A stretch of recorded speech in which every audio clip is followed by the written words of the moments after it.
Orang-orang di kaki Gunung Raung selalu bilang, jangan pernah mengikuti suara gamelan dari arah kawah, apalagi di malam Ramadan. Karena kalau kamu mendengarnya, itu bukan manusia yang memainkan. Pendaki bernama Danu tidak percaya mitos itu. Sampai suatu malam ia menemukan jalur yang tidak ada di peta dan tanpa sadar berjalan menuju pesta makhluk yang bukan dari dunia manusia.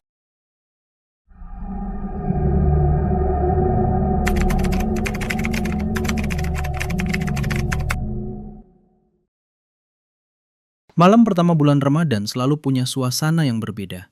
Udara terasa lebih tenang, desa-desa lebih hidup di malam hari, dan doa-doa menggema dari musola kecil di kaki gunung. Di salah satu desa dekat Gunung Raung ada seorang pemuda bernama Danu. Danu berusia 24 tahun. Tubuhnya tinggi dan kurus, kulitnya sedikit gelap karena sering naik gunung. Rambutnya selalu dipotong pendek dan matanya tajam seperti orang yang selalu penasaran pada dunia. Sejak kecil, Danu punya sifat yang berbeda dari kebanyakan orang di desanya. Ia keras kepala, berani, dan kadang terlalu percaya diri. Bagi Danu, gunung bukan tempat yang harus ditakuti. Gunung adalah tantangan. Ambisinya sederhana tapi besar. Ia ingin dikenal sebagai pendaki yang mampu menaklukkan gunung-gunung paling sulit di Jawa. Salah satu mimpi terbesarnya adalah mencapai puncak sejati di Gunung Raung. Gunung yang terkenal dengan jalur ekstrim dan kawah raksasa yang menganga seperti mulut raksasa. Waduh, ceritanya makin seru nih. Tapi sebelum kita lanjut, klik dulu tombol like dan subscribe, biar aku bisa terus bikin cerita-cerita seru buat kalian. Oh iya, share juga pengalaman kalian di komentar, siapa tahu bisa jadi cerita versi kalian di video selanjutnya. Tapi ada satu hal yang membuat orang-orang desa selalu menggelengkan kepala setiap kali Danu membicarakan rencananya. Ia ingin mendaki Raung saat Ramadan. Dan jangan macam-macam sama Raung, kata Pak Wiryo, penjaga base camp suatu sore. Danu hanya tertawa kecil. Gunung ya gunung, Pak, bukan istana setan. Pak Wiryo menatapnya lama. Orang tua dulu bilang, di kawah Raung itu ada kerajaan gaib. Banyak pendaki dengar suara yang bukan suara manusia. Danu mengangkat bahu. Cerita seperti itu sudah terlalu sering ia dengar. Di desa, orang-orang juga sering membandingkan Raung dengan gunung lain seperti Gunung Semeru dan Gunung Merapi, yang juga dipercaya memiliki dunia gaibnya sendiri. Tapi bagi Danu, itu semua hanyalah cerita lama. Malam itu, setelah sahur sederhana dengan ibunya, Danu memeriksa tas kerirnya. Kompas, tenda, senter, tali panjat. Ia tersenyum puas. Pendakian ini bukan hanya soal mencapai puncak. Ia ingin membuktikan bahwa semua mitos itu tidak nyata. Saat subuh berkumandang dari musola desa, kabut mulai turun dari lereng Gunung Raung. Dari kejauhan, gunung itu tampak seperti raksasa hitam yang sedang tidur. Namun tidak ada yang tahu, di balik kabut dan hutan lebatnya, ada sesuatu yang sudah lebih dulu menyadari niat Danu. Sore harinya, Danu mulai mendaki lewat jalur hutan. Awalnya semuanya terasa biasa. Burung-burung masih bersuara. Angin berhembus pelan. Namun ketika matahari mulai tenggelam dan waktu berbuka hampir tiba, suasana berubah. Hutan tiba-tiba menjadi terlalu sunyi. Tidak ada suara serangga. Tidak ada suara burung. Hanya langkah kaki Danu di tanah basah. Ia berhenti sejenak untuk minum. Saat itulah ia mendengar sesuatu. Suara gamelan. Sangat pelan, sangat jauh. Danu mengerutkan kening. Di tengah hutan seperti ini, tidak mungkin ada orang memainkan gamelan. Ia mencoba meyakinkan dirinya sendiri. Mungkin dari desa bawah, terbawa angin. Namun suara itu tidak berhenti. Justru semakin jelas. Dan yang membuat bulu kuduknya perlahan berdiri, suara itu datang dari arah kawah Gunung Raung. Tiba-tiba, dari balik pepohonan yang gelap, terdengar suara seseorang berbisik, pelan sekali. Danu. Ia langsung menoleh. Tidak ada siapa-siapa. Hanya hutan gelap yang dipenuhi kabut. Lalu suara itu terdengar lagi. Kali ini lebih dekat. Danu, kau akhirnya datang. Di kejauhan, dari arah puncak Gunung Raung, suara gamelan itu berubah menjadi seperti suara pesta besar. Dan tanpa Danu sadari, ia baru saja melewati sebuah batas yang tidak seharusnya dilewati manusia. Langit malam di lereng Gunung Raung terlihat sangat gelap. Tidak ada bulan. hanya kabut tipis yang menggantung di antara pepohonan. Danu duduk di atas batu besar sambil meneguk air terakhir untuk berbuka puasa di bulan Ramadan. Ia hanya makan beberapa kurma dan roti yang dibawanya dari rumah. Namun sejak suara gamelan itu terdengar tadi, perasaannya mulai tidak nyaman. Suara itu masih ada, pelan, seperti pesta yang berlangsung sangat jauh di dalam hutan. Danu mencoba berpikir logis. Mungkin ada pendaki lain, mungkin mereka bawa speaker. Ia berdiri dan menyalakan headlamp. Cahaya putih itu menembus kabut, menampakkan jalur sempit yang diapit pohon-pohon besar. Udara terasa semakin dingin. Langkah Danu kembali berjalan. Namun setelah sekitar 10 menit berjalan, ia mulai merasa ada yang aneh. Ia menemukan sebuah persimpangan jalur. Padahal dalam peta yang ia pelajari sebelumnya, jalur menuju puncak hanya satu. Danu mengerutkan kening. Di sebelah kiri jalur, tanah terlihat seperti sering dilalui. Bahkan ada bekas pijakan yang cukup jelas. Aneh, di peta tidak ada jalur ini. Tapi rasa penasaran Danu selalu lebih besar daripada rasa takutnya. Tanpa berpikir panjang, ia memilih jalur yang tidak ada di peta itu. Dan sejak langkah pertamanya memasuki jalur itu, suara gamelan yang tadi jauh tiba-tiba menjadi lebih jelas. Seolah-olah ia semakin mendekat ke sumbernya. Beberapa menit kemudian, hutan berubah. Pepohonan menjadi lebih tinggi, batangnya besar dan bengkok, seperti tangan-tangan raksasa yang menjulur ke langit. Kabut semakin tebal. Danu merasa seperti masuk ke tempat yang belum pernah disentuh manusia. Tiba-tiba ia teringat kembali kata-kata Pak Wiryo.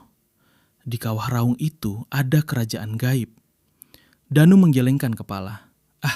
Sugesti. Namun belum sempat ia melangkah lagi, krak! Suara ranting patah terdengar dari belakangnya. Danu langsung menoleh. Headlampnya menyapu kegelapan hutan. Tidak ada apa-apa. Halo? Panggilnya. Tidak ada jawaban. Hanya kabut yang bergerak pelan. Danu kembali berjalan. Langkahnya kini lebih cepat. Namun suara ranting patah itu kembali terdengar. Krak! Krak! Seperti ada sesuatu yang mengikuti dari belakang. Danu berhenti lagi. Kali ini jantungnya mulai berdetak lebih keras. Ia mematikan headlamp sebentar. Hutan langsung menjadi gelap total. Dan di dalam kegelapan itu, suara gamelan terdengar sangat jelas. Bahkan sekarang ia bisa mendengar suara orang-orang tertawa. Seperti pesta besar. Seperti sebuah kerajaan yang sedang merayakan sesuatu. Bulu kuduk Danu berdiri. Ia menyalakan lampu lagi dengan cepat. Dan saat cahaya itu menyapu pepohonan, napasnya langsung terhenti. Di antara batang-batang pohon, sekitar 20 meter di depannya, berdiri beberapa sosok. Tinggi, kurus, diam. Mereka seperti manusia, tapi tubuhnya terlalu tinggi dan wajahnya tidak terlihat jelas karena kabut. Danu mencoba memanggil. Halo? Pendaki ya? Tidak ada jawaban. Sosok-sosok itu tetap diam. Lalu perlahan, salah satu dari mereka mengangkat tangan, seperti memberi isyarat agar Danu mengikuti mereka. Jantung Danu berdegup sangat kencang, namun rasa penasarannya kembali muncul. Ia melangkah mendekat. 1 langkah, 2 langkah, 3 langkah. Kabut bergerak pelan menutupi sosok-sosok itu. Dan ketika Danu akhirnya sampai di tempat mereka berdiri, tidak ada siapa-siapa. Hanya tanah kosong. Danu menoleh ke kanan dan kiri. Kosong. Sunyi. Namun tiba-tiba, suara bisikan terdengar tepat di belakang telinganya. Sangat dekat. Pendaki tidak boleh sombong. Tubuh Danu membeku. Perlahan, ia menoleh ke belakang. Dan saat itulah, ia melihat sesuatu yang membuat darahnya terasa berhenti mengalir. Di balik kabut pekat hutan Gunung Raung, berdiri puluhan sosok tinggi yang tadi ia lihat. Sekarang, mereka semua menghadap ke arahnya. Diam, tidak bergerak. Seolah-olah mereka sedang menunggu Danu melakukan sesuatu. Dan di kejauhan, dari arah kawah gunung, suara gamelan itu tiba-tiba berhenti, digantikan oleh suara langkah kaki yang sangat banyak, seperti ribuan orang sedang berjalan mendekat ke arah Danu. Kabut di lereng Gunung Raung semakin tebal. Danu berdiri kaku di tengah jalur yang tidak pernah ia lihat di peta. Puluhan sosok tinggi di hadapannya masih diam seperti patung. Tubuh mereka kurus, tinggi, dan wajahnya tidak terlihat jelas karena kabut malam. Namun yang paling membuat Danu merinding bukanlah sosok-sosok itu, melainkan suara langkah kaki yang datang dari arah kawah. Banyak sekali, seperti ribuan orang sedang berjalan bersamaan. Tanah di bawah sepatu Danu bahkan terasa sedikit bergetar. Jantungnya bergetak sangat keras. Untuk pertama kalinya sejak ia mulai mendaki, Danu merasa takut. Ia perlahan mundur satu langkah. Sosok-sosok tinggi itu tidak bergerak, namun tiba-tiba salah satu dari mereka kembali mengangkat tangan. Bukan untuk menyerang, tapi menunjuk ke arah atas gunung, ke arah kawah. Lalu terdengar suara berat dari salah satu sosok itu. Suaranya seperti datang dari dalam tanah. Pesta sudah dimulai. Danu merasakan tenggorokannya kering. Pesta? Tiba-tiba suara gamelan kembali terdengar. Kali ini sangat keras, bahkan lebih jelas daripada sebelumnya. Di sela kabut yang mulai menipis, Danu melihat sesuatu yang membuat matanya membelalak. Di kejauhan, ke arah kawah Gunung Raung, terlihat cahaya-cahaya obor. Banyak sekali, seperti sebuah kota kecil yang sedang merayakan sesuatu. Ribuan bayangan bergerak di sana.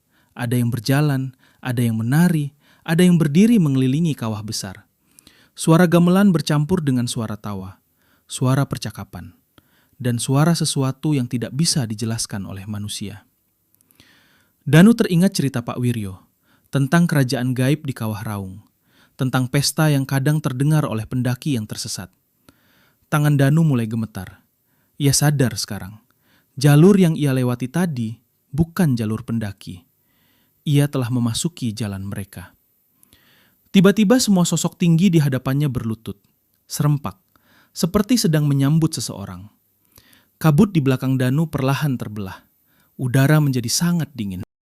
Danu merasakan sesuatu berdiri tepat di belakangnya. Sangat tinggi, sangat besar. Namun ia tidak berani menoleh. Sebuah suara dalam, berat, dan sangat tua terdengar di telinganya. Manusia. Danu menutup matanya. Tubuhnya kaku. Sudah lama tidak ada yang datang dengan keberanian seperti ini. Napas Danu semakin cepat. Kenapa kau datang ke tempat kami? Dengan suara gemetar, Danu menjawab, aku cuma ingin naik gunung. Beberapa detik hening, lalu suara itu terdengar lagi. Kau datang dengan kesombongan. Danu teringat semua yang ia katakan sebelumnya, tentang mitos yang ia anggap omong kosong, tentang gunung yang ia pikir bisa ditaklukkan. Tiba-tiba, sosok-sosok tinggi di depannya mulai berdiri lagi, dan perlahan mereka semua menghadap ke arah kawah, seolah-olah sedang menunggu keputusan. Suara tua itu kembali berbicara. Tapi malam ini adalah malam suci manusia. Angin dingin berhembus melewati hutan. Karena itu, kau kami kembalikan. Danu belum sempat memahami maksudnya ketika tiba-tiba angin besar menerpa tubuhnya. Kabut berputar, suara gamelan berhenti mendadak, semua menjadi gelap. Ketika Danu membuka matanya lagi, matahari pagi sudah menyinari wajahnya. Ia terbaring di sebuah tanah lapang, beberapa orang berdiri di sekitarnya. Mas, bangun! Danu perlahan duduk. Ia melihat papan kayu di dekatnya. Tulisan di papan itu membuat napasnya tercekat. Base camp pendakian Gunung Raung. Pak Wiryo berdiri di depan Danu dengan wajah serius. Kamu pingsan di sini sejak semalam. Danu langsung berdiri. Pak, saya tadi di atas, di hutan, ada... Pak Wiryo menggeleng pelan. Semalam tidak ada pendaki naik. Tubuh Danu merinding. Tapi saya dengar gamelan, ada pesta. Pak Wiryo menatapnya lama, lalu berkata pelan. Kalau kamu dengar gamelan dari arah kawah, ia berhenti sejenak. Itu artinya kamu hampir ikut menjadi tamu mereka. Angin pagi berhembus dari arah puncak Gunung Raung. Danu menoleh ke atas. Gunung itu terlihat tenang, sunyi, seolah-olah tidak pernah terjadi apa-apa. Namun sejak hari itu, Danu tidak pernah lagi berani mendaki Gunung Raung. Dan setiap malam bulan Ramadan, ketika angin bertiup dari arah gunung, kadang-kadang ia masih mendengar suara gamelan yang sangat jauh dari arah kawah.